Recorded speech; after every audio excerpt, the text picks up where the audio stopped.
Estimat senyor arcabisbe d'Urgell, cher père évêque émérite de Bayonne, apreciada madre abadesa de Alba de Tormes, germans i germanes. És bo d'esperar silenciosament la salvació del Senyor. Aquestes paraules del llibre de les Lamentacions que hem llegit només poden prendre tot el seu significat després de la passió i la resurrecció de Jesucrist.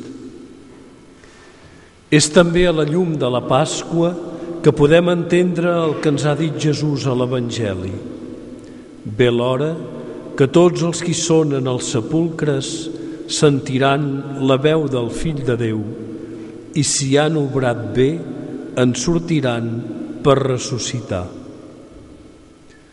Sí, doncs, és bo d'esperar silenciosament la salvació del Senyor perquè Jesucrist ens possibilita de passar de la mort a la vida. És semblantment a la llum d'aquesta paraula de Déu que ens ha estat proclamada que podem copsar alguna cosa del misteri que el pare Andreu Marquès ha viscut en la seva malaltia. I dic que és un misteri perquè ell, que havia estat tan home de paraula en la docència, en conferències, en diàlegs personals, en articles, en llibres, degut a la malaltia, ha passat una llarga temporada sense poder parlar.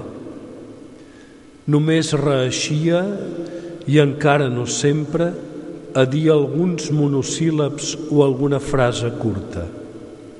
Després tornava al silenci. El silenci acompanyat en molts casos d'una mirada penetrant. Ho ha viscut serenament. Quan li preguntava si tenia pau, em responia afirmativament, de vegades només amb un gest del cap. En la malaltia i en la mort es palpa un aspecte molt particular del misteri de l'ésser humà, tan ric de possibilitats i tan fràgil per la vulnerabilitat del psiquisme i per la debilitat que pot arribar a experimentar el cos. Però és en aquesta fragilitat i en aquesta caducitat que som estimats profundament per Déu. Per això Sant Pau diu que allà on s'ha multiplicat el pecat, la gràcia de Déu ha estat encara més abundant.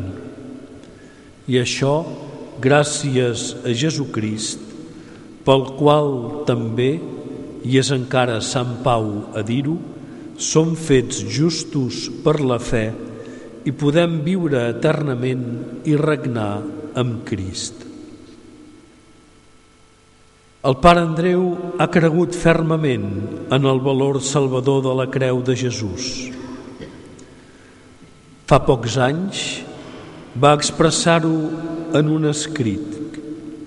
Estic convençut, escrivia, que el nucli de la fe cristiana el trobem resumit en la paraula Jesús, que vol dir Déu salva. En sintonia amb això, el pare Andreu es feu seva una frase que el seu mestre Paul Ricoeur repetia sovint. La Bíblia és el llibre que ha donat sentit a la meva vida. I el pare Andreu hi afegia: i Jesucrist és el centre de la Bíblia.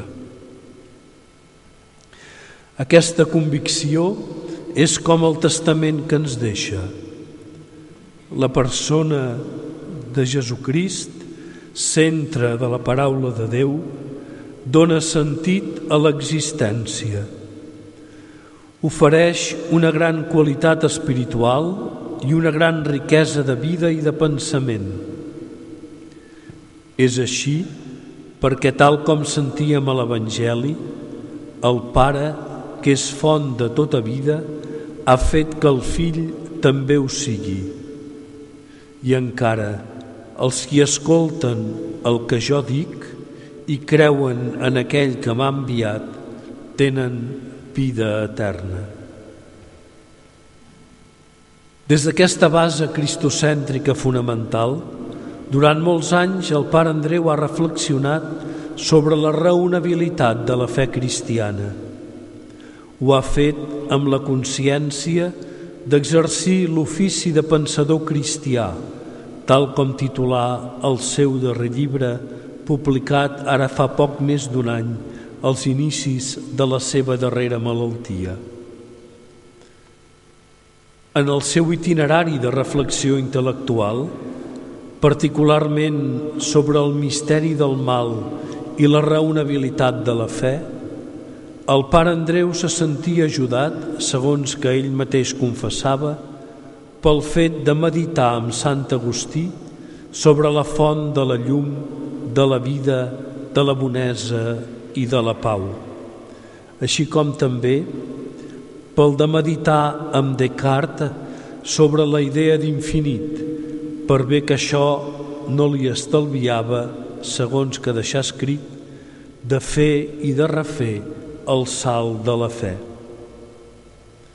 En la mateixa línia estava convençut que les descripcions de Pascal sobre la misèria i la grandesa de l'home i la presentació de la salvació com una superació d'aquesta misèria, superació consistent, deia, en la comunió amb Déu, amb la consegüent capacitat per a la veritat i per al bé, amb la felicitat que se'n deriva, poden tenir un gran impacte en els homes d'avui. No era, doncs, un il·lús sobre la realitat humana.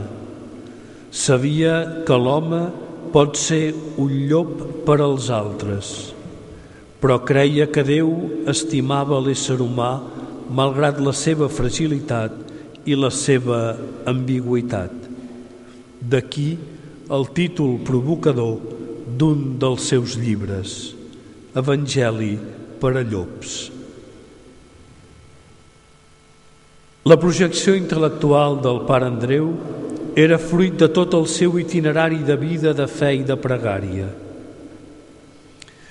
Nascut en el si d'una família cristiana a Molins de Rei el 1937 i batejat amb el nom de Miquel, entrà al seminari de Barcelona, però 2 anys després ingressà al nostre monestir i professà l'any 1958 i fou ordenat prevere el 1964. Obtingué la llicència en filosofia a la Universitat de Lovaina i el doctorat a la Universitat Ramon Llull, d'on va ser catedràtic. La seva tasca principal ha estat la docència a la Facultat de Filosofia d'aquesta universitat i a l'Escola Filosòfico-Teològica de Montserrat. Des del 1970 fins al 2009 ha contribuït a la formació de molts dels preveres i dels religiosos de Catalunya, a més d'un bon nombre de laics. Compaginar la tasca docent amb algunes activitats pastorals i amb la direcció de les revistes Documents d'Església primer i Qüestions de vida cristiana després. Fou també durant uns anys formador dels monjos joves del nostre monestir i prefecte d'estudis dels monestirs de la província hispànica de la congregació de Subiaco. Durant alguns estius col·laborà a l'Institut Ecumènic de Tentur a Jerusalem, on hi havia una comunitat de Montserrat. Es volgué sempre molt atent als diversos corrents de pensament, des de la fenomenologia i l'hermenèutica fins al New Age, a l'atracció pel budisme i a l'èxit dels llibres d'autoajuda. Tenen molta actualitat també, tenint present el panorama econòmic i financer actual, les seves reflexions sobre l'economicisme i la crítica que en feu des de l'ètica i de l'humanisme cristians. El seu era, tal com havia escrit el difunt pare abat Cassià, un itinerari laboriós en la recerca d'una lectura de l'experiència cristiana en el context de la modernitat. Un itinerari tenaç, en anhel de coherència i d'autenticitat, sense pors paralitzadores i alhora amb una adhesió ferma a la persona i al missatge de Jesús. Aquest itinerari existencial no sempre li va ser fàcil i en algun moment li comportà lluita i sofriment, però sabia que Jesucrist era el seu Salvador i no defallir. Un cop jubilat de les classes universitàries, el pare Andreu volia dedicar-se a aprofundir l'obra de Sant Agustí com a inspirador per a una metafísica per als nostres dies.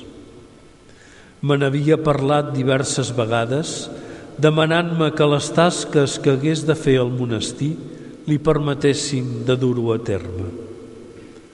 Però la malaltia, que ha durat 1 any i 8 mesos, li ho ha impedit. Ha hagut d'experimentar el despullament total i de viure la ciència pràctica de la creu salvadora de Jesús que ell tant havia predicat com a font de gràcia. En Pascal era conscient que la salvació que anhelava i la unió amb Déu que n'és l'essència només es troba passat al llindar de la mort, encara que en aquesta vida se'n puguin tenir les primícies. Ara ens hem aplegat a l'oració i oferim l'Eucaristia de Jesucrist perquè li siguin perdonats tots els mancaments i pugui arribar en el regne del Senyor Jesús a la salvació i a la unió amb Déu que ha anhelat.